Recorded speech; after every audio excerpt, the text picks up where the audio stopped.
Hello and welcome to episode 126 of Linux Dev Time. I'm Joe. I'm Amalith. I'm Kevin. And I'm Andy. Good to talk to you all again. We've talked before about how being a developer is not just about the code. It's about the social interactions you have at work and in volunteer projects.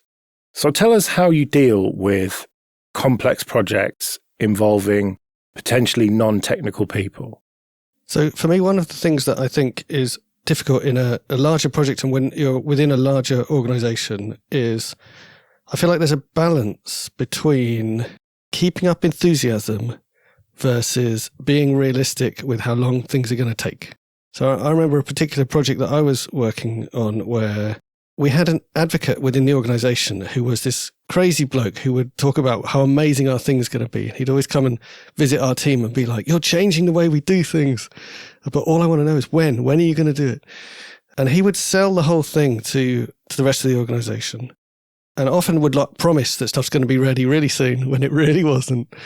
And it was a very, very complex project. It was kind of bringing together loads of different technologies and making them work together. So we always had a problem with taking way longer than we thought we were going to take with stuff. And eventually we got ourselves a lot more disciplined. We got much better at estimating. We worked on a very strict Scrum schedule. And this advocate retired, left the company, and we started giving accurate estimates, and then the project just got cancelled. Well, I hear in general, humans are terrible at estimating things, right? Like the kind of joke is that if you ask somebody what they can do in a day versus what they can do in 10 years, they will be wildly inaccurate in both. They'll get way less done in the day and way more done in the 10 years than they think they could. So there's some weird like time dilation that happens in the human brain.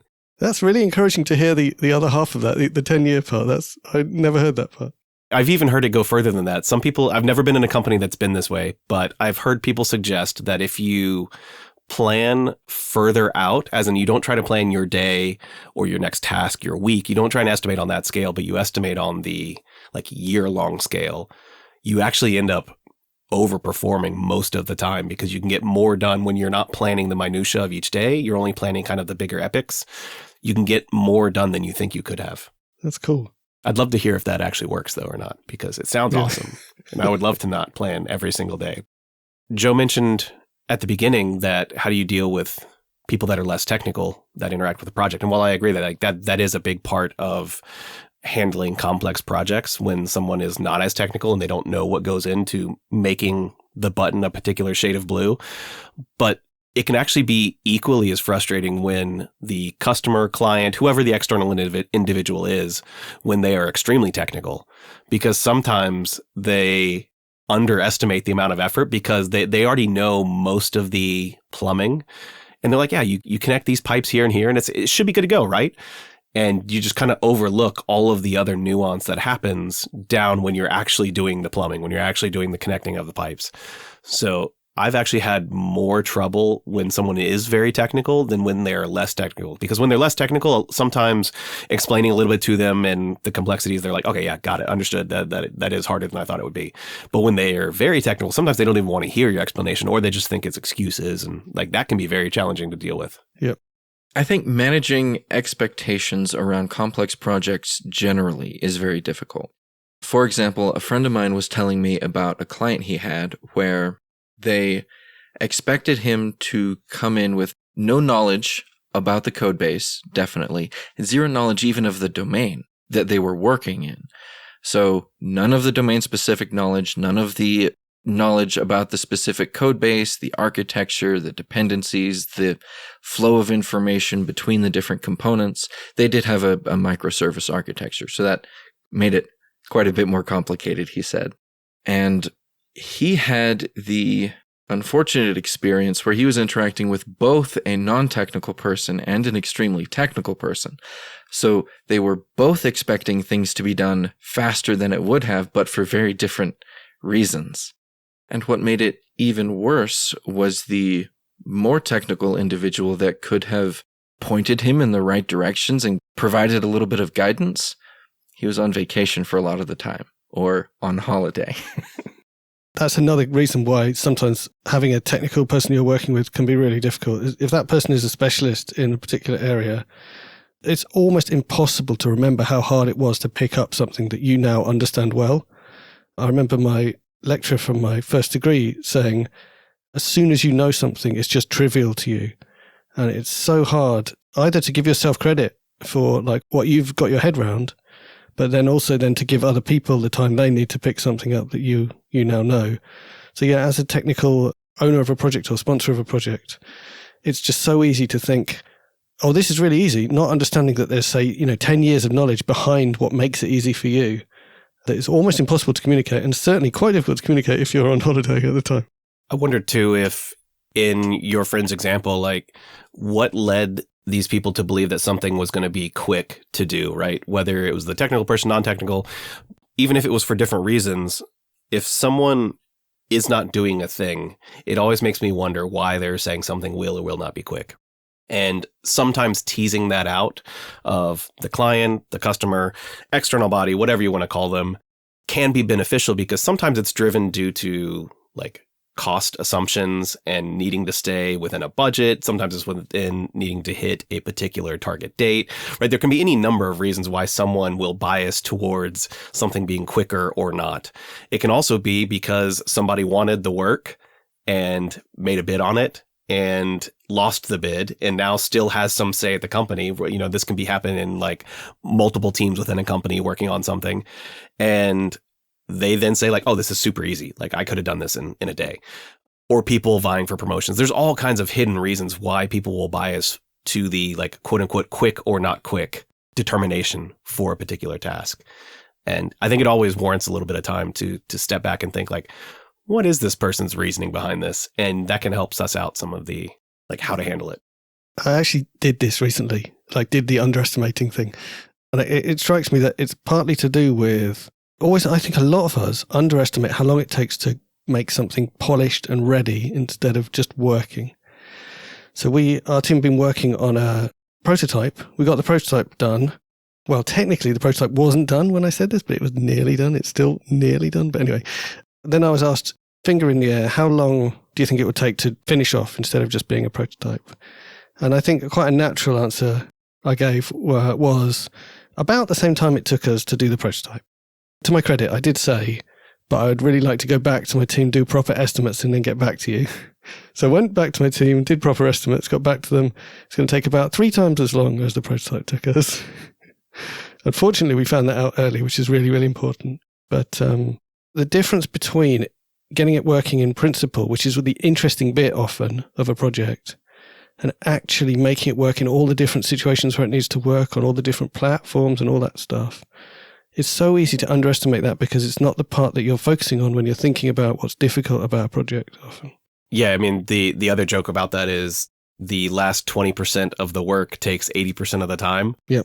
That's actually something I've struggled with a lot in both like personal and professional career, is working with people that will do the initial 80% or sometimes less than that, but around 80%, and then literally drop it on the floor after that and say, look at how much I did. Just clean up the last little bit and it'll be good to go. Well, when that last little bit takes forever, you end up having this like weird cycle of one individual or group of individuals that's like, look at all of these things that I've been able to churn out and I've done all this work. And then here you have these people over here who are barely able to get them across the finish line ever. And that's a really, really frustrating place to work in because that last 20% of work and the polish, the edge cases, sometimes just dealing with the prototype isms of a particular project can be really, really difficult to work with and under those types of constraints. Especially when part of that last 20% is something like getting the installer to work or something like that, which is always harder than you think it's going to be. Oh yeah, when the prototypes are like, here, I did 80% of the work and it almost works. Yeah. That's the absolute worst because it doesn't even actually prove the prototype yet. You're not even done with the prototype. But some people will drop it on the floor there. Yeah, it's like AI. It kind of looks like it, understand? A pattern that I have fought against multiple times in my career, and I think comes up a lot, is the idea of what are often called feature teams, which are basically teams that often have like specialities from multiple bits of the business, which can be really useful, whose job it is to implement a particular feature, but they don't really own that code. They just do that and then they do something else and move on to the next thing. And I really don't like that pattern because I don't think it's possible to write really good, stable code if you're not expecting to be looking after it afterwards. So I much prefer the team that owns the code to implement the features.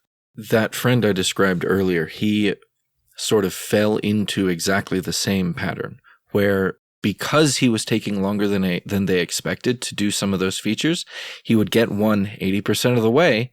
They'd say, okay, we'll put it on hold. We'll have one of our team do it. You move on to the next thing. And basically none of them were completely finished by the time the contract was over.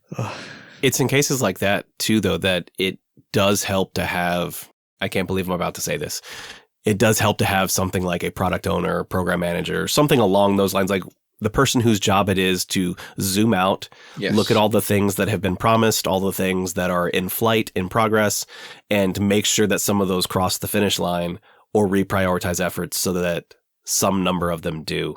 And without that, when you have a team of a bunch of developers, especially when it's developers doing the business side too, that's when I've seen it most often, is that stuff kind of falls through because developers want to develop. And I don't blame them. I want to develop. But a lot of those things do become very, very crucial, especially when you're managing external companies, customers, and they don't share those same things. They just want the things that they paid for done. Absolutely. There's huge value in having someone who tries it out and pops up the next day and says, this didn't do anything. And it's like, oh no, you need to have that setting turned on or it doesn't even appear. And all of that stuff that even if you've got really good automated testing, the automated testing turns that setting on, right? So you never notice the fact that actually when you hand this over to the customer, you've got to say, you have to turn this setting on or it doesn't do anything. Okay, this episode is sponsored by people who support us with PayPal and Patreon. Go to linuxdevtime.com/support for details of how you can support us too.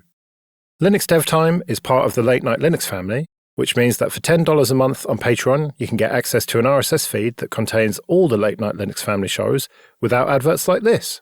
There's also an option to get just this show ad-free for $5 a month. Some of the episodes are even released a day or so early for Patreon supporters. So if you like what we do and can afford it, it'd be great if you could support us at linuxdevtime.com/support. We've been talking about the technical aspect of this, but it is always a people and social problem. So my question to you is, how do you deal with this? If you get into a situation where there are unrealistic expectations of you, or there's been poor communication, what's your advice to people who find themselves in that situation? My advice is that it depends on your role and the role of the other person, whether it be a customer or stakeholder, it doesn't matter. And that's because you can only influence the things that are within plus or minus 1 or 2 levels up or down from you. And if that customer is outside of that bubble or that difficult person, you may not be able to influence them directly, and you might have to go an indirect route. In which case, my advice boils down to focus on the people that you can influence directly. So like I said, 1 or 2 levels up or down from where you're currently at. And whether that's like instituting regular check-ins, whether it is progress updates. And I actually often find not a like demo is the best way to go about this, but some sort of regular style progress update. Could just be a generic report, could be a paragraph, but whatever that is, that can often head off some of these difficult issues, or at least have them bubble up early where you want to see them. And by going through the areas that you can directly influence, you're also not trying to like insert yourself into areas that other people are more equipped to handle, or like it just helps you to stay within the areas that you can directly affect. Because when something is happening outside of your control, the most frustrating thing in the world is to not be able to directly affect it, or feel like you have the answer to it, but you cannot directly affect it. So it's always focusing within those places that you can actually directly touch. I think my advice would be as straightforward as you possibly can. Be honest, like especially surface bad news early.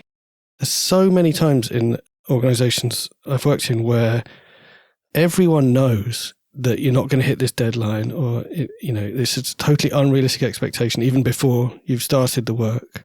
But actually that doesn't come out until much later, and it depends on what style of development you're doing, whether that's 18 months later you discover that there's another 18 months to go, or 2 weeks later you discover there's another 2 weeks to go.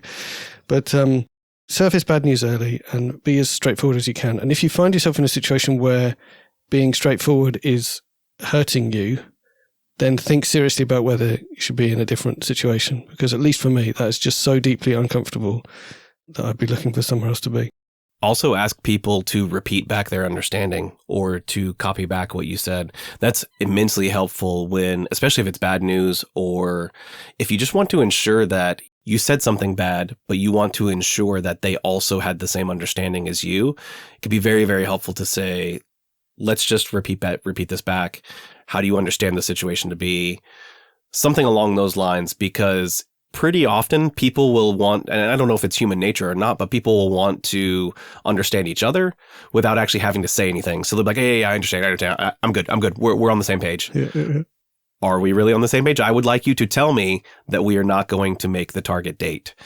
And sometimes they're like, wait, we're not going to make the target date. I'm like, well, you just said we were on the same page. That's what I've been trying to say this whole time. So having somebody explicitly say something, even if it just seems immensely obvious to everybody in the room, this is what we all mean, asking people to explicitly say it can often illuminate the underlying miscommunication or error. Yeah, and repeating is really good, like repeating in another form. So like following up a meeting with an email where you repeat what you said.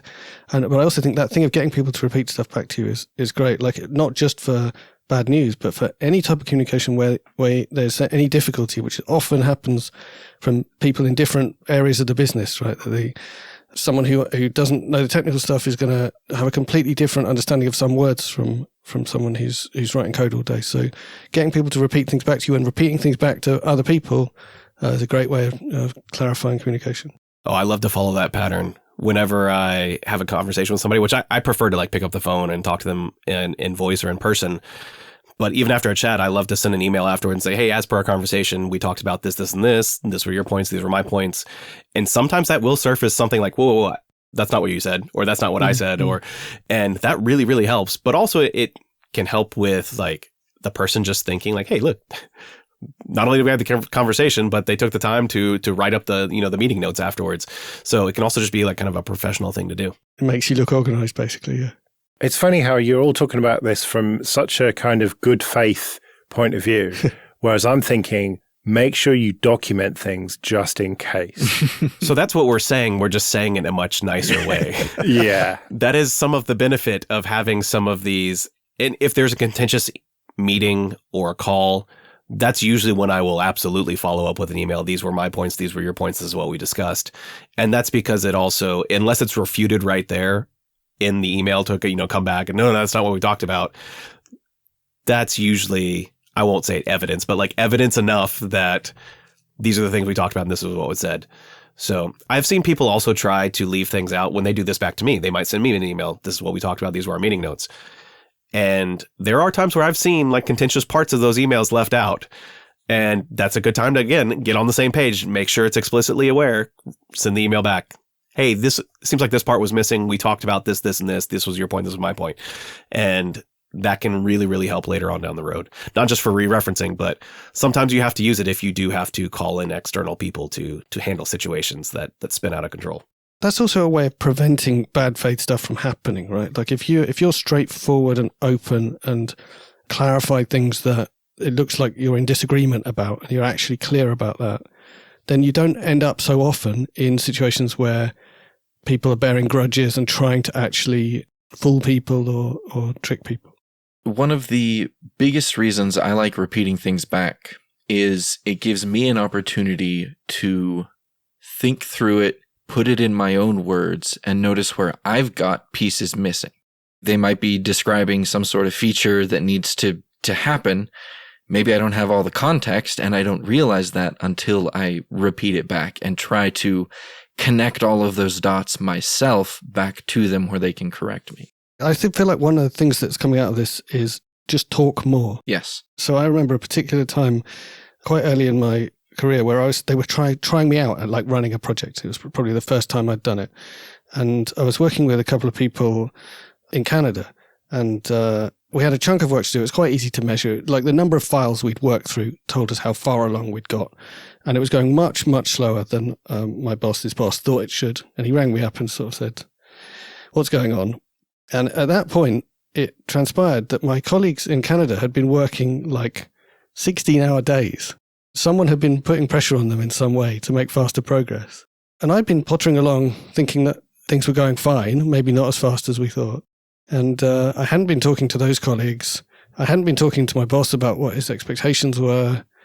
And it all ended up just being really difficult because we hadn't talked to each other. So after that, we started talking to each other. We started talking about why it was difficult and slower than we thought. And things went better from then on. It's just a matter of talking to each other, basically. Back with what Andy was saying earlier about being straightforward, Dad has told me for years that a huge portion of his career has been built on being straightforward. He is known around the workplace as sort of the straight shooter. If you want someone to give you real, honest, good, genuine feedback about whatever it is you're doing, he's the one to give it to you.